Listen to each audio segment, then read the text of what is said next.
Halo dan selamat datang di Moonshot, a show by Sequoia India and Southeast Asia that profiles innovative startups and inspiring founders who are dreaming big, making an impact, and driving change across the region.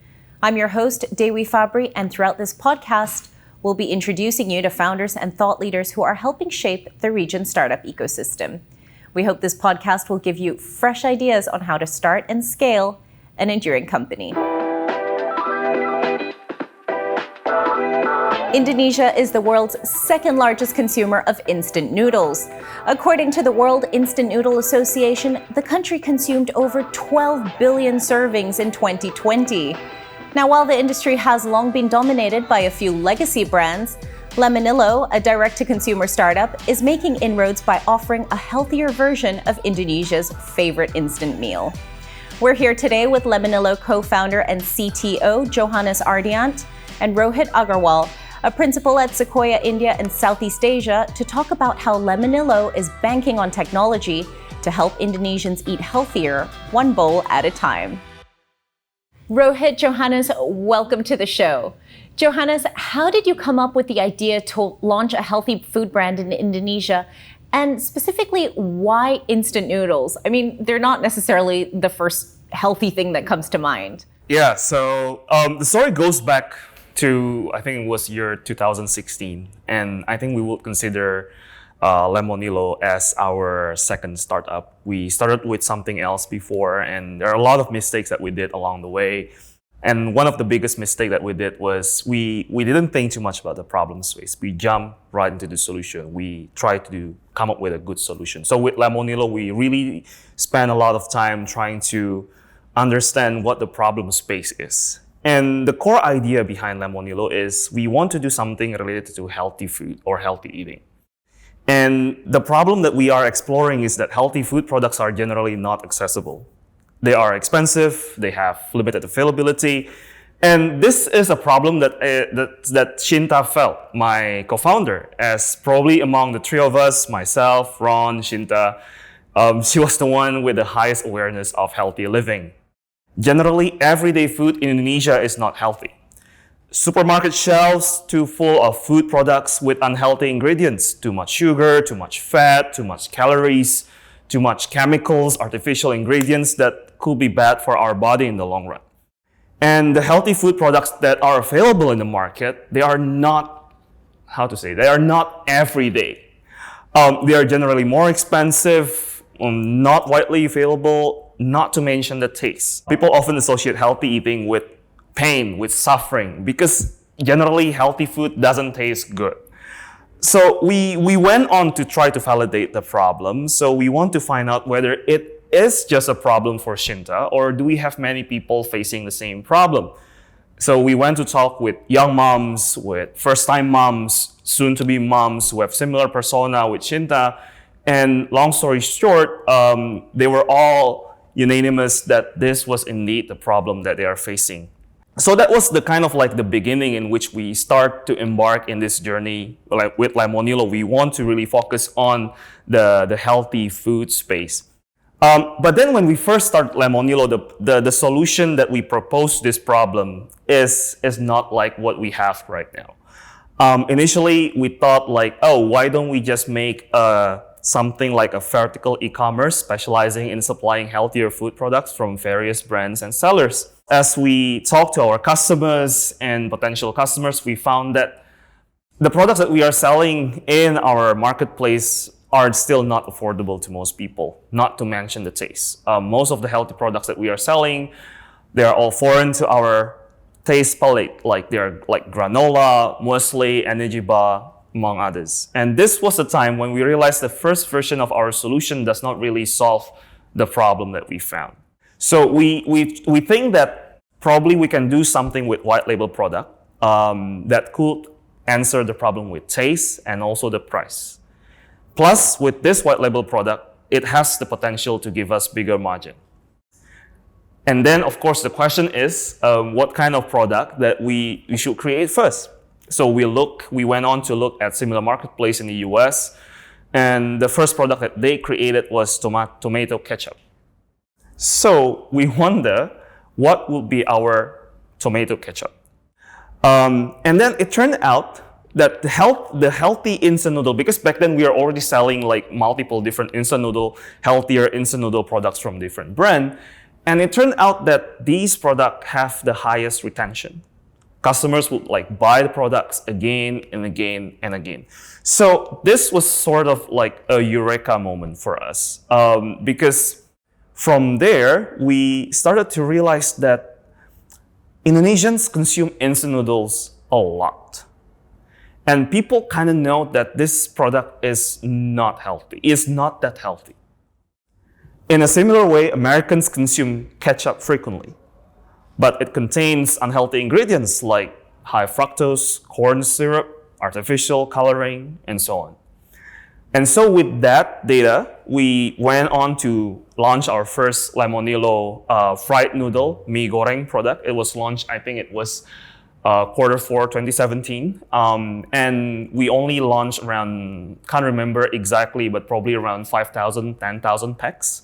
We sold online through our marketplace, and the feedback was great. It was super positive. We saw big proportion of repeat customers and with a very small churn rate. So I think that's the beginning. That's kind of like the journey, that how we come up with instant noodle. I think along the way, there have been like multiple pivots that we did.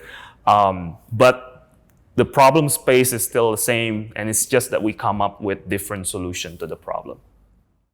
That makes total sense, to enter a market with a product that's already well-loved, rather than introducing something completely new.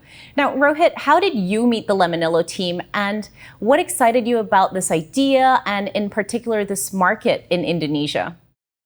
Devi, before I jump to how we met the team, let me share, what excited us about the idea. I think coming in, we always sort of knew that packaged goods is a wonderful neighborhood to invest in, and with Indonesia's population, it's going to be a large market. But we were in for a surprise. I mean, Indonesia is not just a large noodles market; it is the third largest noodle market in the world. And then, as we started to look deeper, we realized that packaged goods, especially food, is a very tough category for young brands. You've got to get your customers comfortable at so many different levels. It has to taste good, it's safe for me, it won't upset my stomach. Like, there's just so many questions going on in people's minds when they are choosing a new packaged food product. And I think this is, traditionally, this has been done by brands by organizing tastings in small groups at supermarkets, in community meetups, and so on, where they can leverage social proof. If it's in the supermarket, it must be quality tested. Oh, it's at my community center. So many people are tasting it. It must be good. It must be safe. But this is the real bottleneck for young brands. Like, how many of those can you organize? How fast can you grow? And this is where Lemonilo was differentiating from the word go. They were leveraging social media, they were leveraging online go-to-market to reach out and talk to their consumers directly, to engage them. And they were telling a new story. They were telling a story that centered around your health, that centered around your family's health, and it was resonating. As we spoke to more and more customers, we realized that, this brand was starting to find not just mass acceptance, but almost an ambassadorish following among its customers. And so we knew that they are onto something, and we didn't want to miss the train. We wanted to be part of this journey. And, among other things, we were also very, very encouraged and motivated by the positive social impact that Lemonilo could create for millions of Indonesians and their families. So that was the beginning of how we got interested into Lemonilo. But, going a step back on how we first met Johannes. I think, Johannes, we first met you when you were still pursuing your previous startup, Consula, right? And we thought that that had a slightly limited market in Indonesia, and we didn't partner with you back then, but we kept in touch. And around 2020, when Lemonilo was just beginning to scale up, I think I met Shinta, Ron, and John on a trip to Jakarta, and I realized that this thing was at an inflection point. So I remember asking Johannes what's changed this time, and he exactly said that this time we are not assuming that the problem exists. We are testing the problem. We are testing the problem more than we are testing our product. We don't care whether our product is good or not, but we just want to pick the right problem. And it struck to me then how many first-time founders think so much about their product, but so little about validating the problem. And it can completely change your journey, your point of view on what product you build, how you build the product, if you start and think deeply about the problem and validate the problem before starting to validate the product. Maybe Johannes, talk a little bit about what changed in your strategy, in your plan, as you started with a problem-first approach versus a product-first approach. Long story short, 2015, we decided let's go back to Indonesia to build a startup together. And Ron joined in. And back then, the three of us were particularly interested in three sectors that we felt the need of disruption: logistics, education, and healthcare. So we begin the story of Consula 2015. We got our first seed investment in September 2015. And the big idea with Consula initially is that we wanted to democratize access to healthcare. And one example that we have seen is Practo in India. And what Practo did is to connect patients and doctors as well as digitizing clinic operations. So we think with Consula, we assume that yes, there is a problem that needs digitization in Indonesia's healthcare sector. So we went on to build products copying reference products that we have seen working in other countries. And of course, after we built so many different products, we saw numbers were bad. None of the products that we launched kind of show good user retention. We tried to monetize as well with some of them, but it didn't work. And the second problem, the second mistake that we did is we lost focus along the way. I think we started as a booking platform for doctors, you can book appointment with a doctor, and then we provide the system for the doctors and the clinics as well to manage their products. And then we then try to create telemedicine services as well, in which you can actually talk directly with doctors, have a chat, or have a video call or phone call with doctors. So that was the kind of I think two of the most important lessons that we learned. And then I think we made the hard decision to really pivot from this. Because this is something that I read somewhere. What differentiates a successful entrepreneur and the not successful one is that the successful entrepreneur, when they wanted to pivot, they still have some money in the bank. So they still have some runway to actually try and test new ideas. So yeah, we put a hard brake on Consula. We completely pivoted. And during the transition period, we were experimenting with many different ideas. And like I mentioned previously, the Lemonilo idea actually came from the problem that Shinta faced every day. Yeah. So that's kind of the background story, the beginning in a way. So Johannes, when you look back on your Consula journey, how are you doing things differently at Lemonilo? And Johannes, before you answer that, I mean, so many founders today get started in the same way as you guys got started. So I think maybe one takeaway for a lot of founders here is to think about the quintessential PMF in two stages. They have to get to a problem market fit before they think about the product market fit. And, building on Davy's question, how you're doing things differently, I think, look, you've gotten started this time around in a large market. So you've picked sort of the right problem, which is 80% of the job when you're thinking about how to get started. But I mean, what then? There's so many noodle companies out there. It's a very crowded market. How are you guys, navigating this? I think we really took our time back then to really see to really explore the problem space. And then even when we decided to build the product, I think a lot of times we tend to forget what it means to build an MVP, a minimum viable product. One of the mistakes with Consula was we didn't build the minimum viable product to test if, okay, there is this problem that can be solved by this product.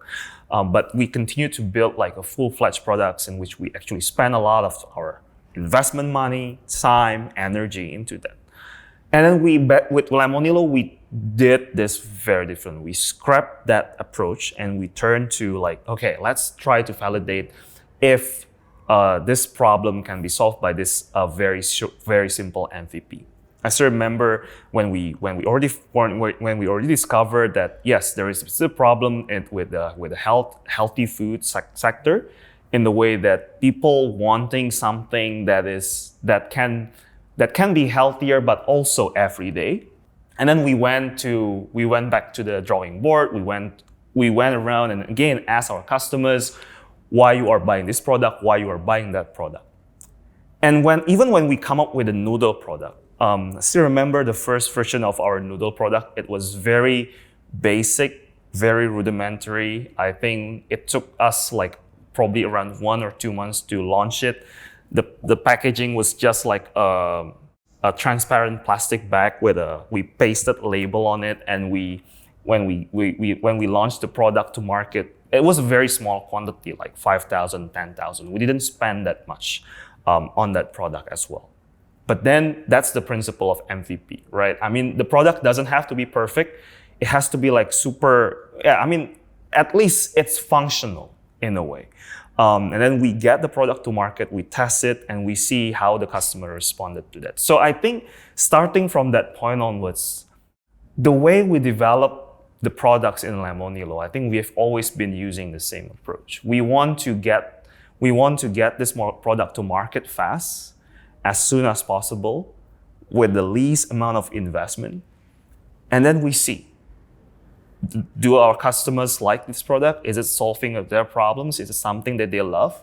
If it's not, then we have to kill it. We have to discontinue it and probably try with different products. So with that approach, we can iterate fast. The principles of like failing fast and then test until you perfect the product. So I think that's the main difference that when looking at how we did Consula before and how we are doing Lemonilo right now. And to your question, Rohit, when it comes to competition, like I mentioned before, when we first started this, we never thought that we will be in this noodle business. And we are competing with so many different companies who are giant. They have capitals way more than us, and they have everything actually. It's probably like, we wanted to launch like a new social media competing with Facebook, for example. So how do we go about that? I think the strategy, there has been like multiple layers of strategy that we do. But one thing that actually kind of like differentiate Lemonilo with the other brands is how close are we to our communities. And this is something that we have been putting emphasis since day one. We want to be really close to our communities. We want to build communities of followers, and we want to interact with them directly. Not only do we will get insights from them, feedback about the products, among others, but they will be the champion of our products. We can rely on them, on the word of mouth effect. And I think that's the most powerful marketing, right?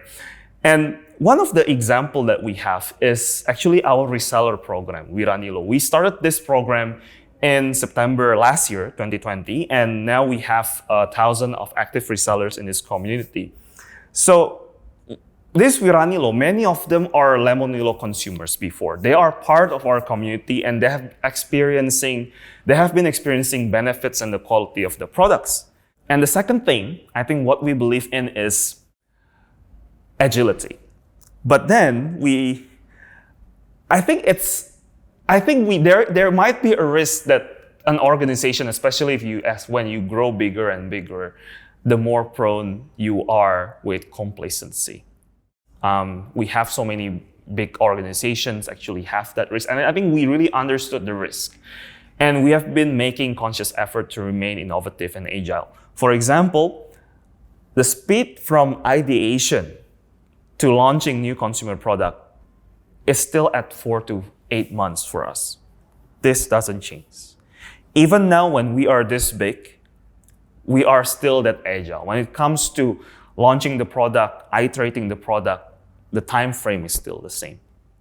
And on the other hand, we also continuously on the lookout for the shift in the healthy trend in Indonesia. So probably now, it is a good time for products like us, for a healthier instant products, but tomorrow it will be something else. And then in that way, we have to continue innovating. We have to continue in the lookout, listening to our customers, looking at the trend, and maintain our agility. And I think agility is something that we still have right now, and I think something that we consciously want to make it to be there. Even as when we grow into like a company of like 1,000, 2,000 people, we have to be agile.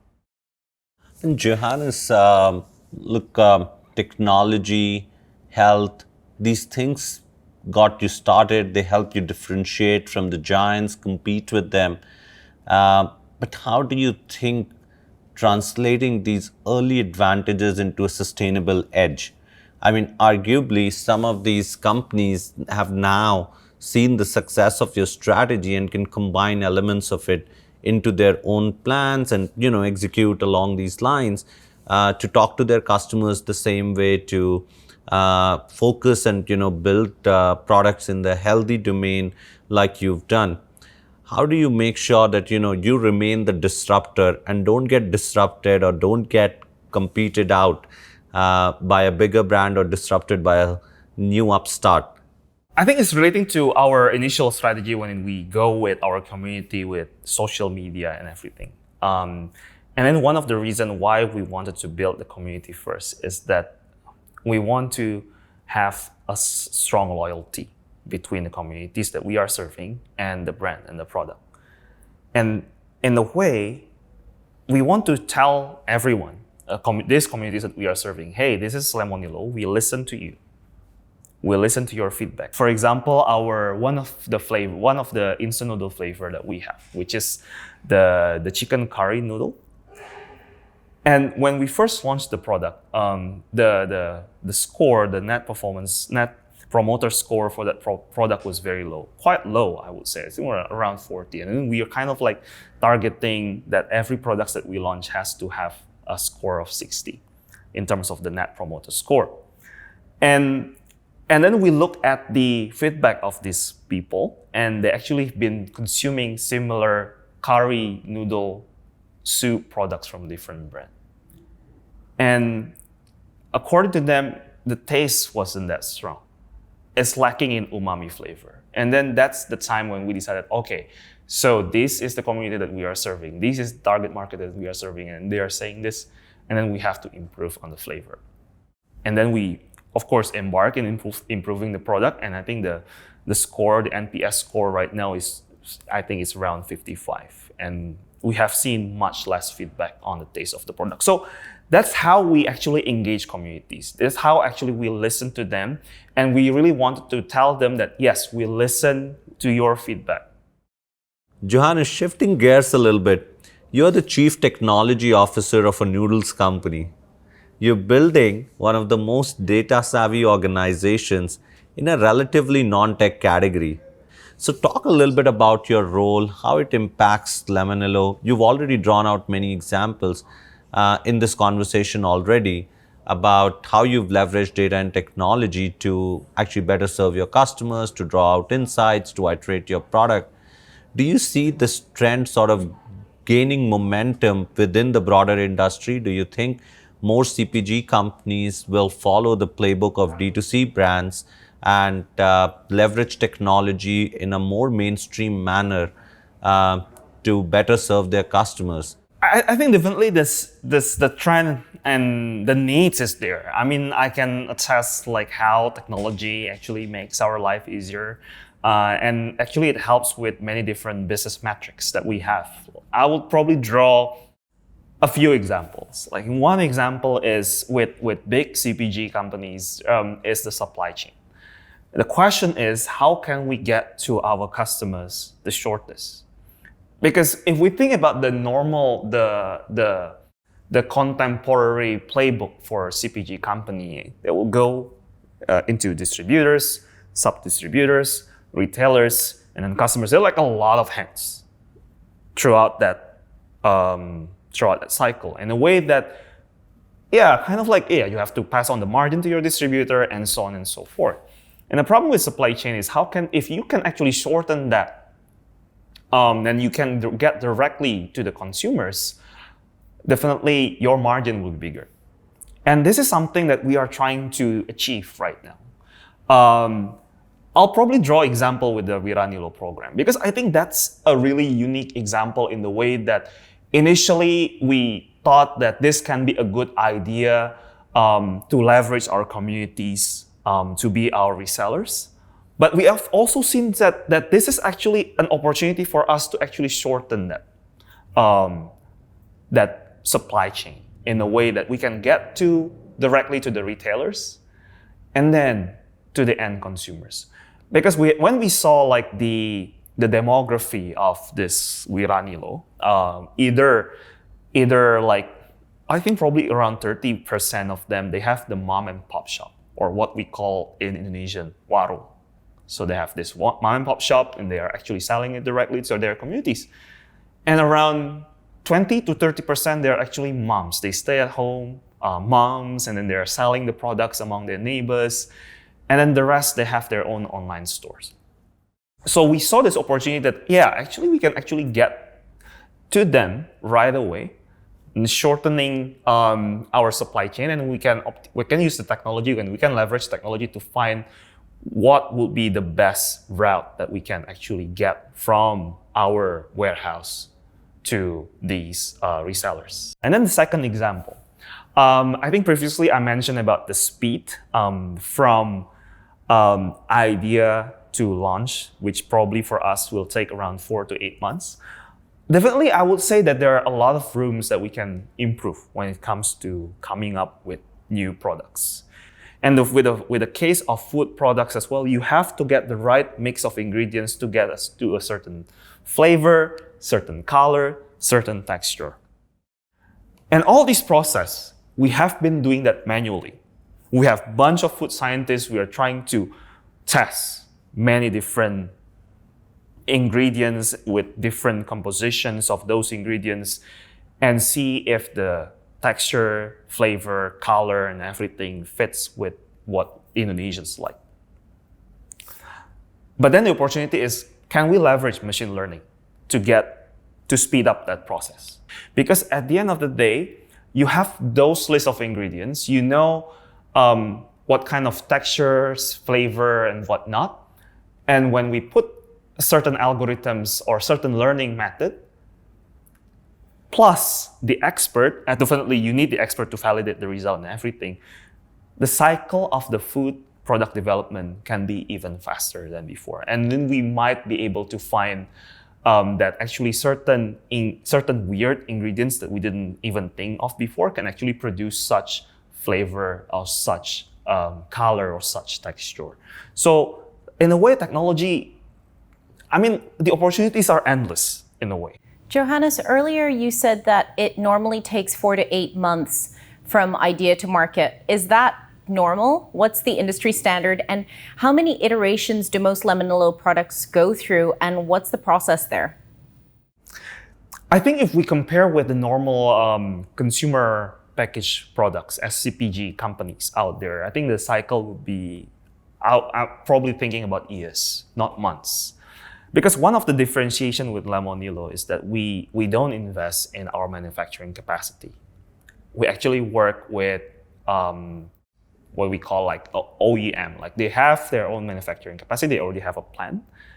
And the only thing that we have to do is we have to come up with a recipe. Like, okay, so for these products, these are the ingredients and they just need to produce exactly that.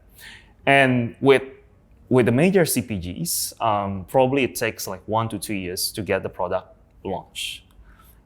And it's because they have to invest in manufacturing, they have to think about marketing and everything. It's like a waterfall process of what you do when you launch a product. You have to prepare and everything, and boom, one day you launch everything, you launch it big. And if the product doesn't work, then it's a loss. Because you have like a bunch of machines that you don't use or you can't use and you cannot use for other products. So the decision making is more complex in that way because there are a lot of like capex involved and whatnot.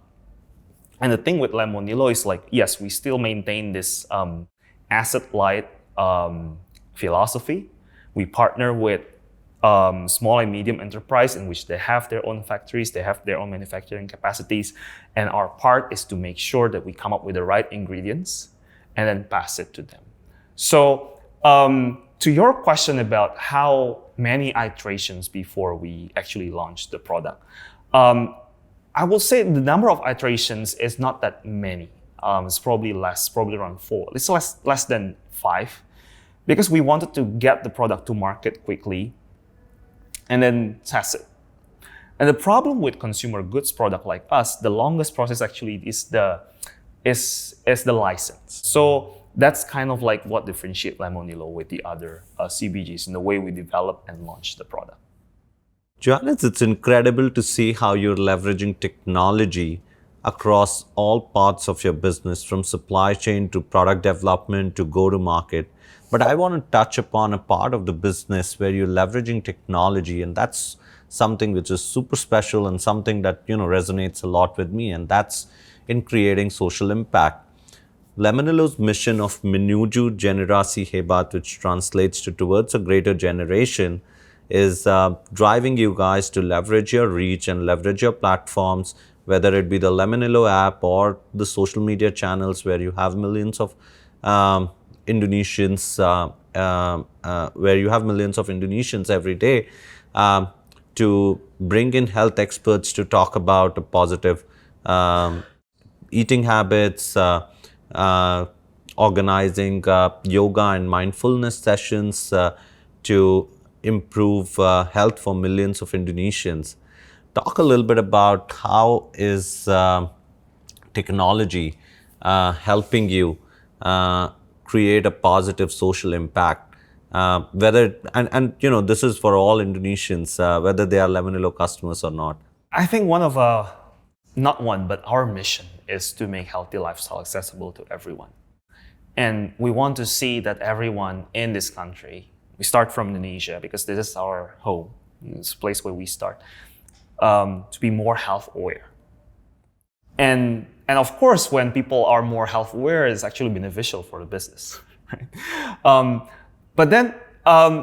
So this is something that we consciously doing through our digital platform and social media platforms.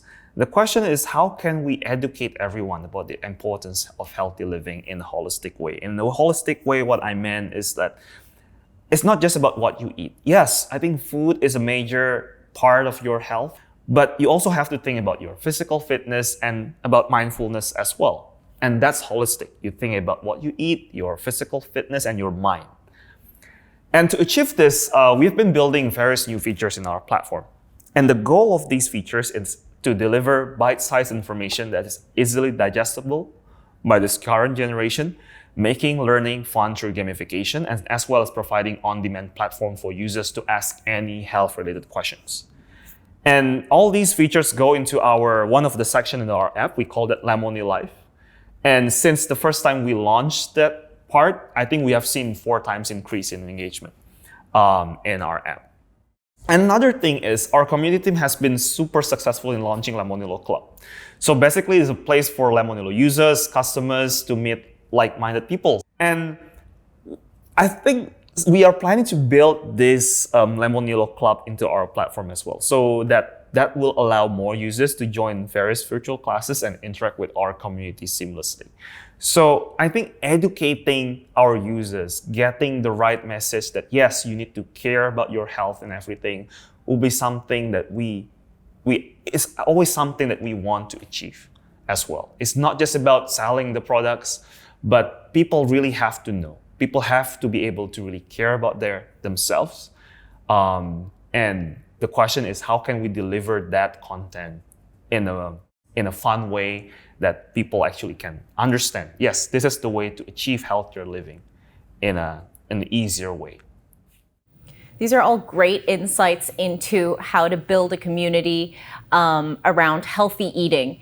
So Johannes, when it comes to building a CPG company, what advice would you give other aspiring founders who are also out there trying to build one? Yeah, I'll probably say there are three things I think it's very important from the lessons that we learned throughout our journey. I think the first one is be open-minded about your solution. The solution can be anything, but then you have to be super laser sharp focused on solving the problem. In our early days, reflecting again on Consula, I think we were so fixated in building a technology product to solve a problem. But then the more we think about it right now, not all problems can be solved by technology alone. And I think this is true for Lemonilo. And then what matters again is the problem. Then the solution can be anything. The second one is find the right founding team and investors. Looking back, I think my relationship with our investors and co-founders, I think I kind of liken that kind of relationship like a marriage in the way that we are in the same bed, in the same ship together through the thick and thin, through the ups and downs. So with finding the right co-founders, it's critical because the relationship is not always smooth sailing. There will be conflicts, there will be disagreements. Looking at my relationship with my co-founders as well, there are a lot of those things. But then finding people that can be open towards you, I think that's what keeps us together. I think it's pretty much like a marriage, right? Communication, commitment, and the same vision because you have the same goal. Yeah, and then with investors, like our experience with Sequoia has been great. Probably one of the best decisions that we have ever made. Sequoia has been super supportive as our brainstorming partners, giving devil's advocate, giving thoughts that we probably didn't think about, different point of view. And during the fundraising round too, like connecting us with various new investors that can bring us to the next level. And then I would say our journey as a company has not always been like growth all the time. But there were when we were facing tough situations that, Sequoia was still there for us, and then able to support us and able to be founders first in a way. And then I think lastly, again, I think this is true for any startup, people are our greatest asset. I think when we hire people, we do not want to look for mercenaries. We want to look for people who really believe in the core value and mission. Finding people that really think that, yes, what we are doing make an impact, may change things. And then another thing when it comes to people as well, like building the culture within the team and recruiting high performance people who can fit with the culture. So it's not just about performance, but the culture fit is very important. That's really insightful. Rohit, you've had a front row seat to how Lemonilo is building their company, as well as many other companies. What are the top 3 things that all startup founders should do when it comes to leveraging tech and building a CPG company? I think people have to start by asking the right questions. I think towards some of these traditional categories, CPG, where you have very large international or multinational companies dominate market share, our instant view is, these things are very well done, these things are saturated, these markets don't have enough space for a new startup to emerge, it takes a lot of capital to compete with these multinational giants and so on and so forth. But people are always looking for a better product. No matter how well a problem is solved, if you can solve it better, you have a business, you have a company on your hands. So I think for a lot of founders out there, do not assume that the problem is solved. If you have a better solution, talk to your customers, and I'm sure they will find value in the products that you bring, and be willing to try it and be willing to buy it. So I think there is a lot of value to be captured, a lot of market cap to be disrupted in traditional categories with technology, with better products. I think my second advice to founders is do not confuse technology for product. Technology like the internet or the smartphone, it has existed and it's available, it's democratized, it's accessible to every company out there, and each one of your competitors has access to it. The difference is in how you leverage it.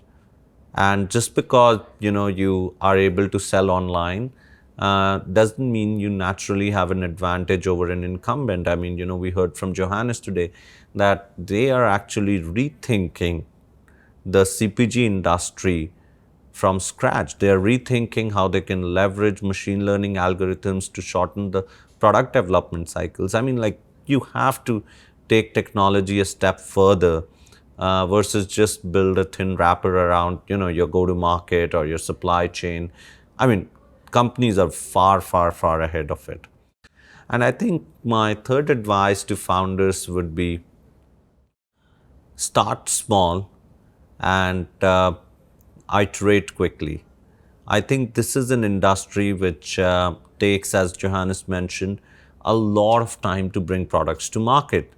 And today's world, where so many trends, so many new ideas come to the market every few weeks, every few months, what's hot on social media drives a lot of what gets consumed in the supermarkets. So you have to build that supply chain and that agility to drive what's going on in social media and translate it into a shelf on the supermarket as soon as possible.